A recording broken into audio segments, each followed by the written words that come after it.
سامعین محترم، قابل قدر بھائیوں، دوستوں اور بزرگوں، سورہ یوسف کی آیت نمبر 24 تلاوت کی گئی ہے۔ گزشتہ آیات مبارکہ میں اللہ رب العزت نے حضرت یوسف علیہ السلام کو زلیخا کا پھسلانا بیان کیا تھا، اور اس وقت یوسف علیہ السلام کا جواب معاذ اللہ کہ میں اللہ کی پناہ مانگتا ہوں، اس کے سوا کچھ نہیں۔ اس میں امت محمدیہ مجھ آپ اور صبح قیامت تک انسانوں کے لیے سبق یہ ہے، جب ایسا کوئی موقع اللہ نہ کرے مجھ آپ پر آ جائے تو ہمیشہ اللہ کی طرف متوجہ ہونا چاہیے، اللہ کی پناہ مانگنی چاہیے، اس لیے کہ اللہ کی پناہ کے علاوہ کوئی دنیا کے اندر پناہ دینے والا نہیں ہے۔ حضرت یوسف علیہ السلام نے اللہ سے پناہ مانگی اور گناہ سے کنارہ کشی کا ارادہ کیا۔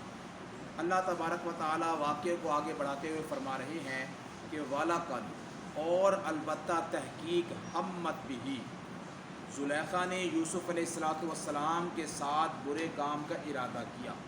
وَهَمَّ بِهَا اور یوسف علیہ السلام نے بھی اس کے ساتھ ارادہ کیا۔ اب یہاں پر ہمت اور ہمہ دونوں کا مطلب یہاں پر جدا جدا ہے۔ اللہ تبارک و تعالیٰ نے ان کے لیے بھی ہم کا لفظ استعمال کیا، یوسف علیہ السلام کے لیے، اور زلیخا کے لیے بھی ہم، اس سے ارادہ کہتے ہیں، اس کا لفظ استعمال کیا۔ تو اب اللہ تبارک و تعالیٰ دونوں کو اکٹھا بھی بیان کر سکتے تھے کہ دونوں نے ارادہ کیا، لیکن دونوں کو الگ الگ یہ کیوں کہا کہ اس نے ارادہ کیا اور اس نے بھی ارادہ کیا؟ اس لیے کہ دونوں کے ارادوں میں فرق تھا، دونوں کے ارادوں میں فرق تھا۔ یوسف علیہ السلام کا ارادہ زنا کا، گناہ کا نہیں تھا۔ یوسف علیہ السلام کا جو ارادہ تھا وہ صرف اس حد تک تھا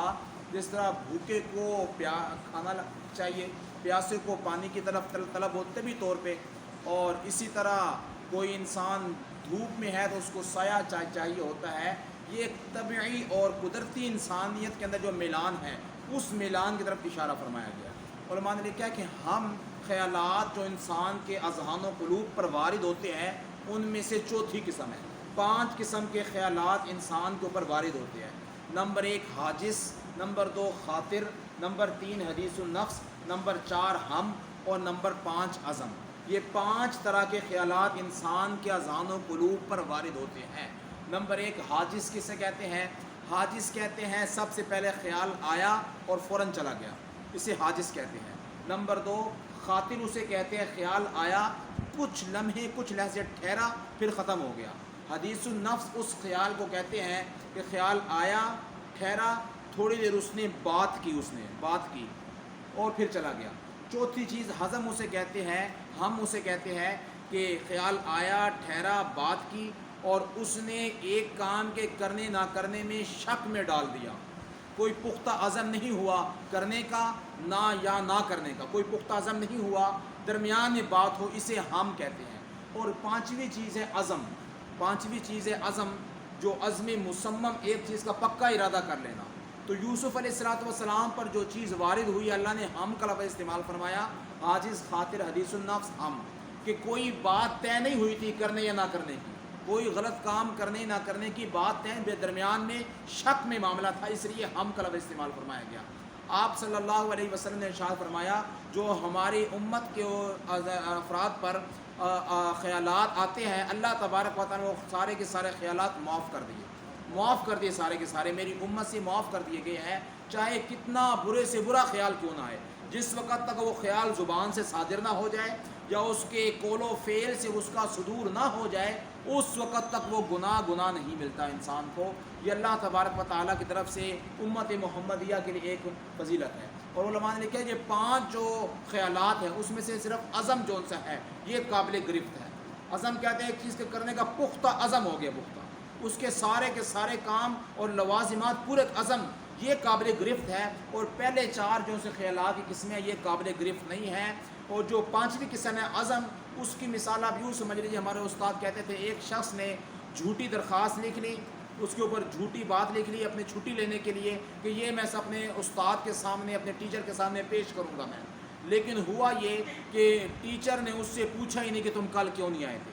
اس سے سوال ہی نہیں کیا، اس سے درخواست کا مطالبہ ہی نہیں کیا، اب اس کو اس کام کے اوپر گناہ ملے گا، اس لیے کہ وہ اس کا ہم نہیں ہے بلکہ عزم مصمم ہے، عزم مصمم ہے۔ ایک انسان نے یہ بات طے کر لیا، اگر گورنمنٹ والے آئے کہ میں چیز فلاں روپے کی بیچ رہا ہوں تو میں یہ کہہ دوں گا یہ اتنے روپے کی اور یہ میرے پاس بیچ گیا، حالانکہ وہ بیچ اس سے زیادہ رہا ہے، بیچ اس سے زیادہ رہا ہے۔ اب اس نے جھوٹ بولنے کے لیے حضرت ہم اور حدیث و نفس یا خاطر حادث نہیں کیا، بلکہ اس نے عزم کر لیا ہے، اس کے اس عزم پر بھی اس کو گناہ ملے گا، اس کو عزم پر بھی گناہ ملے گا اس کو۔ تو اس لیے علماء نے لکھا ہے کہ عزم قابل گرفت ہے، اور پہلی 4 قسمیں جو سی ہے قابل معافی ہے۔ تو اب یہاں پر اس بات کو سمجھنے کے لیے ہمیں اب آگے چلنا ہوگا کہ وَلَقَدْ، اللہ تبارک و تعالیٰ نے ہم کا لفظ زلیخا کے لیے بھی، ہم کا لفظ یوسف علیہ السلام کے لیے بھی، دونوں کے لیے استعمال کیا، لیکن جس وقت زلیخا کے لیے استعمال کیا تو اس کو تاکید کے ساتھ کہا۔ وَلَقَدْ، لام کا مطلب بھی تاکید ہے، قد کا مطلب بھی تاکید، البتہ تحقیق پکی بات یہ ہے کہ زلیخا نے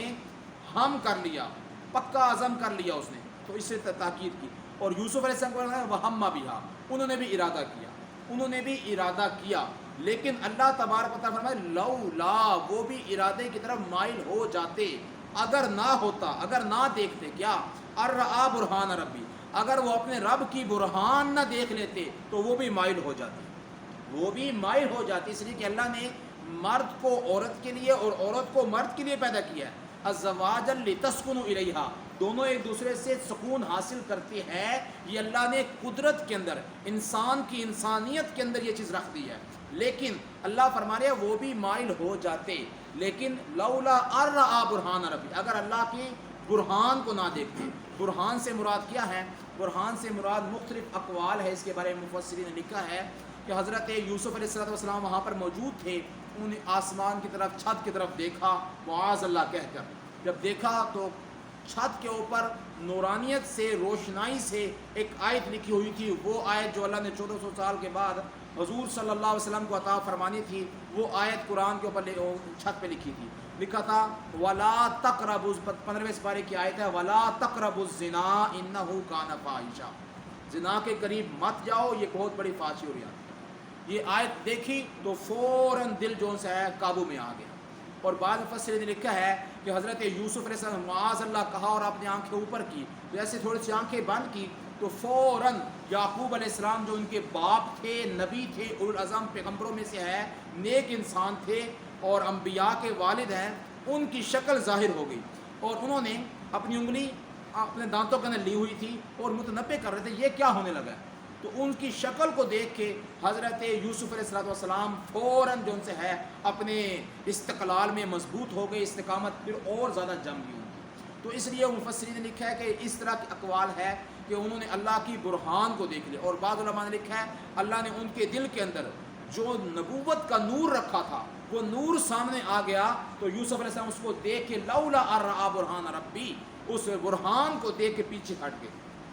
ایک دم سے۔ تو اللہ تبارک و تعالیٰ نے یوسف علیہ السلام کو بچایا، کیوں؟ یہاں سے عصمت انبیاء کا مسئلہ علماء نے لکھا ہے کہ جتنے بھی انبیاء ہوتے ہیں وہ سارے کے سارے معصوم ہوتے ہیں، سارے کے سارے معصوم ہوتے ہیں، جو غیر انبیاء ہوتے ہیں وہ معصوم نہیں ہوتے۔ معصوم اسے کہتے ہیں کہ جو گناہ کی طرف جاتا نہیں، گناہ اس کی طرف آتا نہیں، اس کی طرف وہ نہ گناہ کرتا ہے، نہ اللہ اس سے گناہ ہونے دیتے ہیں، اس کو معصوم کہتے ہیں۔ اس لیے کہ انبیاء کو اگر اللہ معصوم نہ بنائے تو انبیاء علیہ السلام کو دیکھ کر تو ہزاروں لاکھوں کی انسانیت نے ان کی اتباع کرنی ہوتی، اگر وہی نافرمانی کی طرف آ جائے، ان سے ہی گناہ صغیرہ اور کبیرہ کا ارتکاب ہو جائے، تو پھر ان کی شخصیت جو ان کی ہے وہ قابل اتباع نہیں رہتی۔ اس لیے اللہ تبارک و تعالیٰ نے جتنے بھی انبیاء بنائے ہیں کسی نبی سے کوئی غلطی نہیں ہوئی، کسی نبی سے کوئی گناہ نہیں ہوا۔ میرا اور آپ کا اہل سنت کا 1400 سال سے متفقہ عقیدہ ہے، سارے انبیاء پاک تھے، سارے انبیاء باحیا تھے، سارے انبیاء گناہوں سے دور تھے، ان سے نہ کوئی غبن ہوا، نہ کوئی چوری ہوئی، نہ کوئی زنا ہوا، نہ کوئی فحاشی عریانی کا کام ہوا، نہ ان کی زبان سے کوئی جملہ اللہ کو ناراض کرنے والا نکلا، سارے انبیاء پاک تھے۔ ہاں ادنا سی لفظ غیر اجتہادی کام جو ان سے ہے وہ اس طرح کے ہوئے ایک دو، لیکن فرمایا وہ کوئی گناہ کے زمرے میں نہیں آتے جو حضرت آدم علیہ السلام سے ہوا، یا ابراہیم علیہ السلام نے بتوں کو دیکھ کر کہا تھا کہ اس کے بڑے بت نے ان کو قتل کر دیا، مار دیا ہے، تو وہ صراحتاً جھوٹ نہیں تھے، وہ ایک ادنا سی لفظ اجتہادی خطا کہہ لے اس کو۔ تو بہرحال انبیاء علیہ الصلوۃ والسلام پاک ہوتے ہیں، جہاں پر یوسف علیہ الصلوۃ والسلام کی پاکی کو بیان کیا۔ آگے اللہ نے فرمایا کذالک لنصرف عنہ السوء والفحشاء، اسی طرح ہم نے یوسف علیہ الصلوۃ والسلام سے برائی کو اور فحاشی کو دور کر دیا۔ معلوم یہ ہوا کہ یوسف علیہ الصلوۃ والسلام بذات خود اس گناہ سے تو بچنے کا جو اعضاؤں نے خاکہ اختیار کیا تھا وہ تو کیا ہی تھا، لیکن اللہ فرمانے ہم نے ان سے برائی کو دور کر دیا، ہم نے ان سے فحاشی عریانی کو دور کر دیا۔ تو یہاں پر ایک اور سوال ہے کہ اللہ نے یہ نہیں کیا، کیوں نہیں کہا ہم نے یوسف کو برائی سے دور کر دیا، یہ کہا کہ برائی کو یوسف سے دور کر دیا۔ تو اس کے بارے میں مفتی شفیع صاحب فرماتے ہیں کہ یوسف علیہ الصلوۃ والسلام تو تھے ہی بچپن سے نبی، وہ تو پہلے سے برائی سے دور تھے، اب برائی ان کی طرف آ گئی تھی، چاروں طرف سے برائی نے ان کو گھیر لیا تھا، زلیخا کی شکل میں، بند کمرے کی شکل میں۔ تو اللہ نے اس برائی کو جو ان سے یوسف علیہ الصلوۃ والسلام سے دور کر دیا، اس لیے اللہ نے فرمایا لنصرف عنہ السوء والفحشاء، ہم نے برائی کو دور پھینک دیا، فحاشی عریانی کو دور پھینک دیا یوسف علیہ السلام سے۔ یوسف علیہ السلام پہلے بھی پاک تھے، اب بھی پاک تھے، پہلے بھی سچے تھے، اب بھی سچے تھے، پہلے بھی با کردار تھے، اب بھی با کردار تھے، پہلے بھی نبوت اور رسالت پر تھے، اب بھی نبوت اور رسالت پر تھے۔ ان سے اللہ نے برائیوں کو دور کر دیا۔ فرمایا انہ من عبادنا المخلصین، بے شک اللہ تبارک و تعالی اپنے بندوں کو اسی طرح مخلص کرتے ہیں۔ مخلص چنا ہوا، مخلص اگر ہو زیر کے ساتھ تو اخلاص والے بندے ہوتے ہیں، جہاں پر مخلص نہیں ہے بعض لوگ یہی ترجمہ کر دیتے اخلاص والے، اخلاص والے بندوں میں سے نہیں بلکہ مخلص تھے۔ مخلص کہتے ہیں بہت ساری چیزوں میں کچھ چیزوں کو چننا، منتخب کرنا۔ اللہ نے فرمایا یوسف علیہ السلام ہمارے بندوں میں سے مخلصین میں سے تھے، چنے ہوئے بندوں میں سے تھے۔ انبیاء سارے کے سارے بنتے نہیں بلکہ خدا ان کو چنتا ہے، اس لیے یوسف علیہ السلام بھی ان چنے ہوئے لوگوں میں سے تھے جو اللہ نے اربوں خربوں لوگوں میں سے 313 رسول چنے، 1,24,000 کم و بیش انبیاء چنے، ان چنوں میں سے حضرت یوسف علیہ الصلوۃ والسلام بھی تھے۔ تو عصمت انبیاء کو یہاں پر بیان کر دیا۔ آگے یوسف علیہ الصلوۃ والسلام نے اپنی ظاہری تدبیر کے اعتبار سے کون سا راستہ اختیار کیا، بھاگنے کا اور زلیخا نے ان کو پکڑنے کا، ان کو وہ اللہ رب العزت آگے قرآن مجید میں بیان فرما رہے ہیں۔ اللہ رب العزت مجھے اور آپ کو سمجھنے کی صحیح طریقے سے عمل پیرا ہونے کی توفیق عطا فرمائے۔